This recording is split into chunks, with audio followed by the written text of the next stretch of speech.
Alton Towers Resort is a theme park and resort complex in Staffordshire, England. It's operated by Merlin Entertainment Group, who also operate some other well-known attractions, such as Legoland and Madame Tussauds here in the UK. Alton Towers opened way back in 1860, which is a pretty long time ago. Rides such as the Enterprise, the Magic Carpet and the Black Hole have long since been replaced, making way for some arguably more daring and pulse racing rides you'll find there today. Alton Towers was originally a private estate but opened to the public in 1860 to raise funds. The inspiration to transform the estate into a theme park came from Disneyland, and in 1980 Alton Towers installed its first roller coaster. Nowadays, Alton Towers operates a total of 10 roller coasters, but the big six are the park's main selling point when it comes to attracting visitors.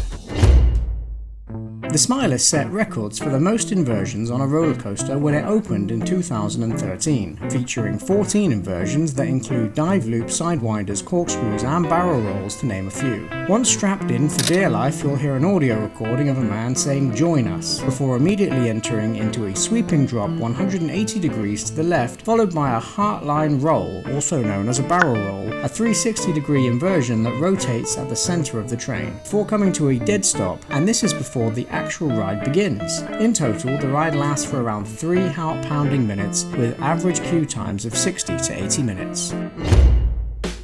Nemesis Reborn is an inverted roller coaster.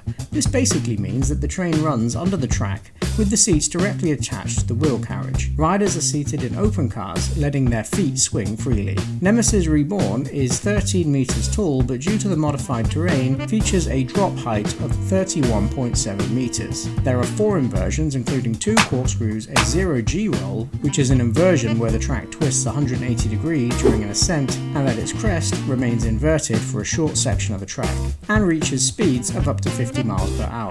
The ride only lasts for around 1 minute and 20 seconds, but riders can experience approximately 3.5 times the force of gravity, making it a must-try for you thrill-seekers out there. The average queue time for Nemesis Reborn is around 30 to 55 minutes. Oblivion opened in 1998.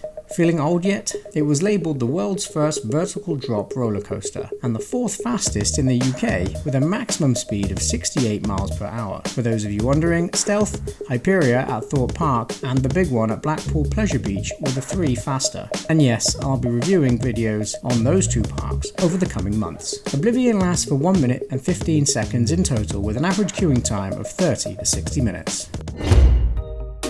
Galactica is a flying roller coaster whereby your seat actually tilts back with your feet strapped in, giving you the feeling of flying on your front. A flying simulator is designed to simulate the sensation of flight by placing passengers in the prone position while riding. The ride was originally called Air when it opened back in 2002, but after a refurbishment in 2016, it was changed to Galactica. The ride is 840 meters long in terms of its track and reaches a maximum speed of 47 miles per hour. The waiting time without a fast pass can be anywhere between 35 and 65 minutes on average.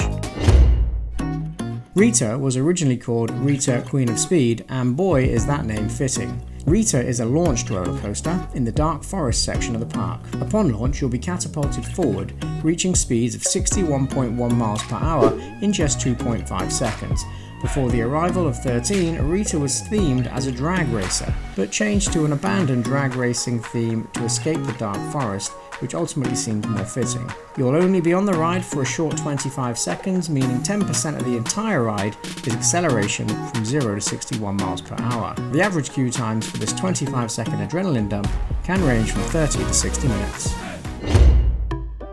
If you go down to the woods today, you better not go alone. 13 was the world's first vertical free-fall roller coaster.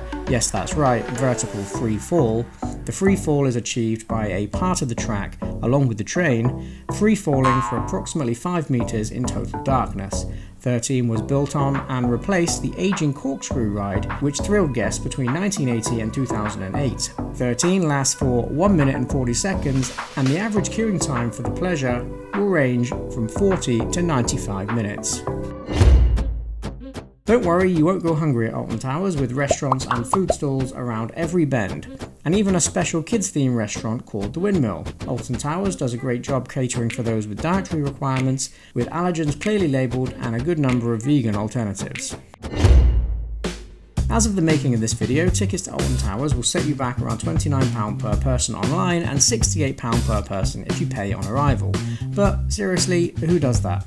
You can also stay in the resort for a short break from £90. As you'd expect, you can also buy season tickets, which cost a little more, but would significantly reduce the cost per visit if you were able to make good use of them. To skip the queues, you can also add on the fast tracks. The fast tracks come in bronze, silver, gold and platinum and range from £32 per person all the way up to £130 per person. During my visit, I opted for the Silver Pass, which was £55 and gave me one-time queue skipping privileges for the Big Six. In all honesty, the park is huge and there was more than enough to keep me occupied when I wasn't taking my life in my hands, being thrown around at 60 miles per hour, upside down and in the dark.